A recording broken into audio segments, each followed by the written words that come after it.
It's mine! The Marquis's favor, his wealth, they're all mine! I am the only one who can be the Marchioness! Watching her snatch the Marquise medallion, I immediately knew she brought her memories back to this crossroads of fate, too. She thought she just grabbed the key to a glamorous life, completely oblivious to the dark secrets hiding inside that canary cage. Since you love it so much, Serafina, take it. Serafina thought she had snatched the key to happiness, but little did she know, she was opening the gates of hell with her own hands. As for me, I'll take this rusty iron ring and go meet the lumberjack our whole family looked down on. The air in the hall froze. My father, the Baron, frowned at me. In his eyes, there was nothing but family interests. Our grandfather once made an unbreakable blood oath with the Ranger of the Mist Forest. Our family must offer a daughter to marry his son, a lowly lumberjack.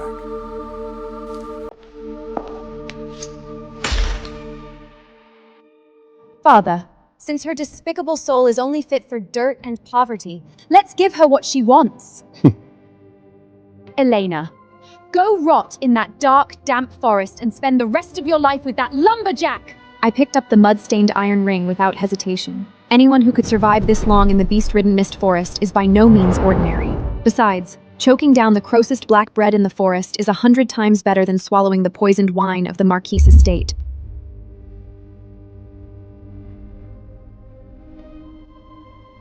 Remember your words today, Serafina. I hope the Marquis' jewels can fill your greedy soul. To keep me from embarrassing the family at the castle, my father kicked me out that very day. Standing in the square with nothing but a battered wicker suitcase, I saw my husband for this lifetime for the very first time, Aliston. He stood there like the most aloof frostwolf from the extreme northern Icelands, completely ignoring the disgusted looks from the passing noble servants. Hey, tree chopper! Here's your bride! Now take her and get out of our sight! Your filthy feet are dirtying the castle grounds! It's not too late for you to back out. There's no fine velvet or dazzling jewels in the Mist Forest. Just biting winds and bloodthirsty beasts. I have no need for those false, frivolous things. All I want is a place where I can grow my flowers in peace.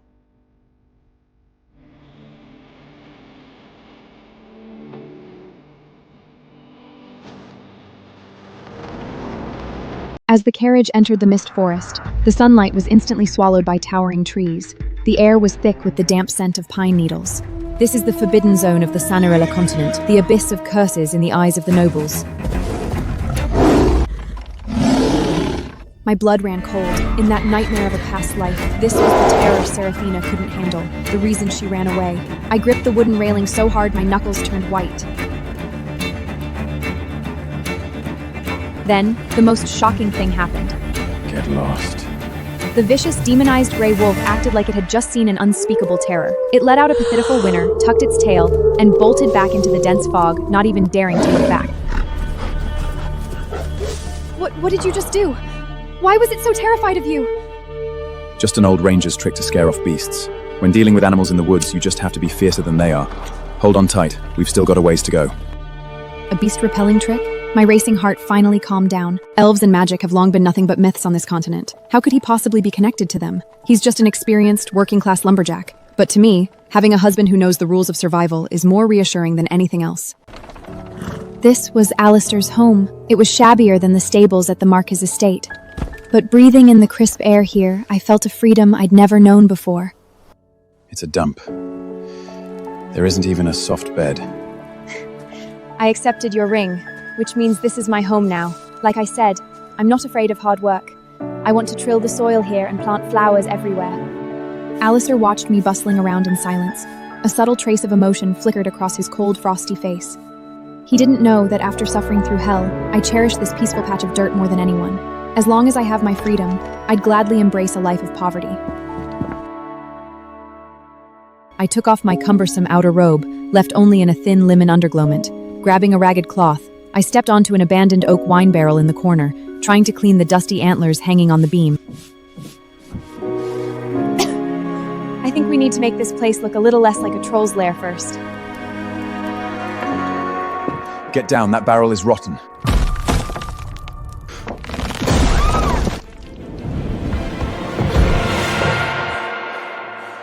The moment I fell into his arms, I was hit by the strong scent of firwood on him. We were so close. Close enough for me to clearly feel his heart pounding wildly against his chest, and his hot breath brushing across my cheek. That barrel was completely rotted out. You almost fell.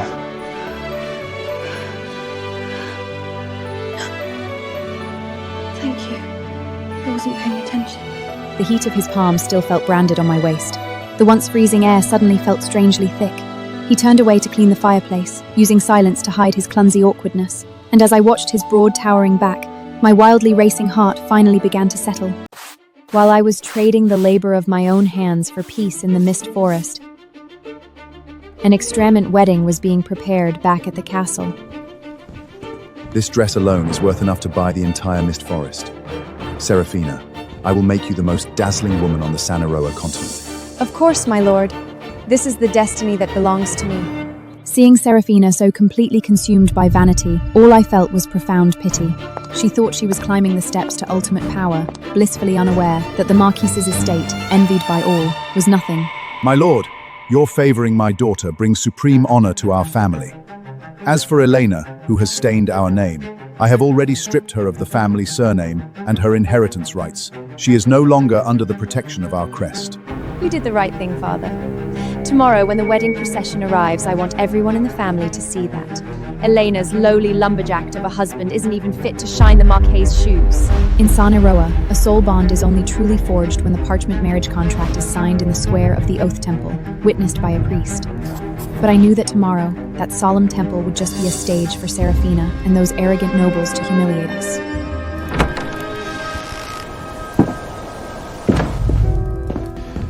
Tomorrow, we go to the Oath Temple. Alistair, the Marquis's wedding procession will be outrageously extravagant. Seraphina and my father will definitely use it to humiliate you. We don't need their so-called witness. Just being here with you is more than enough for me.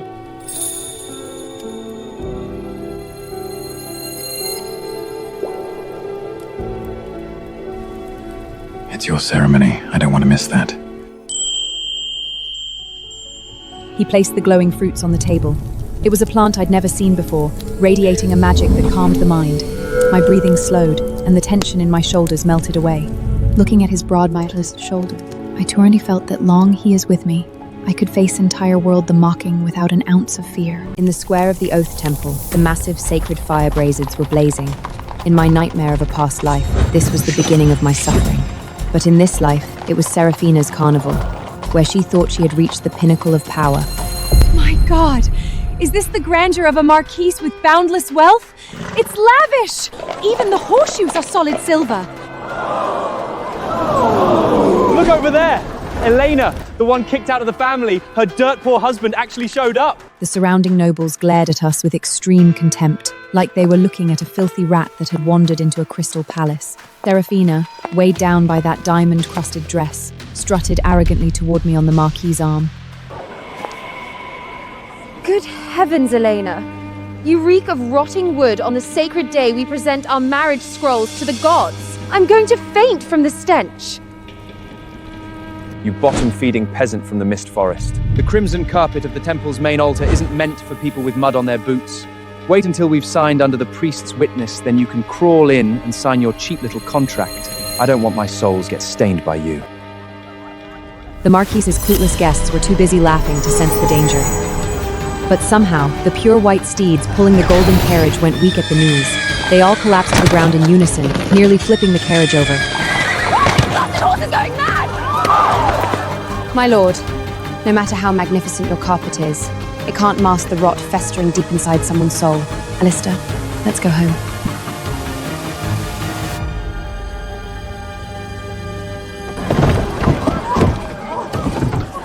You bitch! Go rot in those miserable woods for the rest of your life!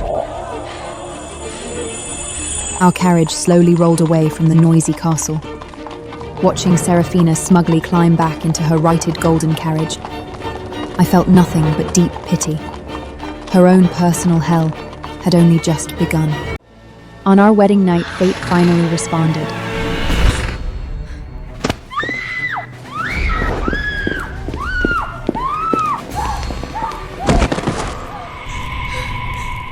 My lord, what are you doing? bride. Your family took my blood money. Now, every scream you let out and every drop of blood you shed will be used to entertain me. The Marquise was an absolute sadist. That's exactly why he had such a vile reputation.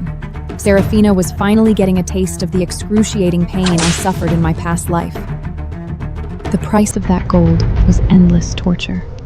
And meanwhile, I was sitting peacefully in a drafty cabin in the mist forest. Open it.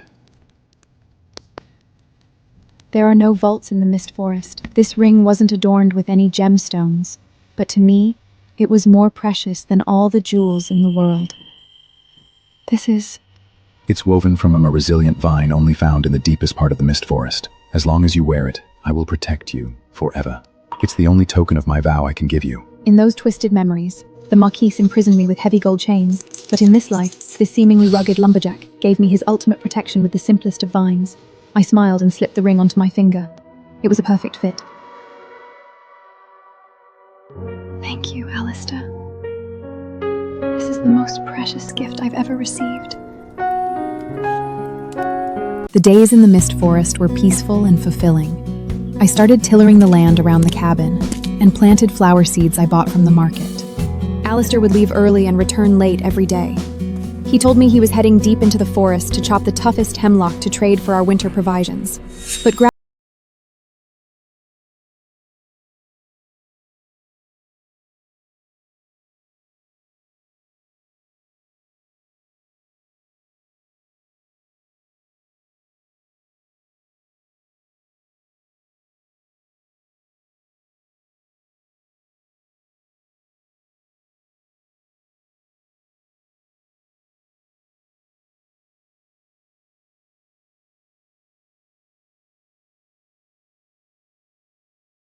Sure, none of them return.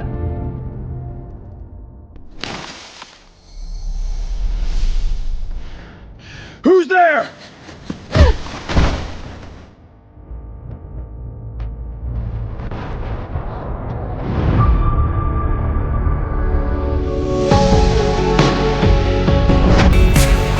Click the link below to watch the full video.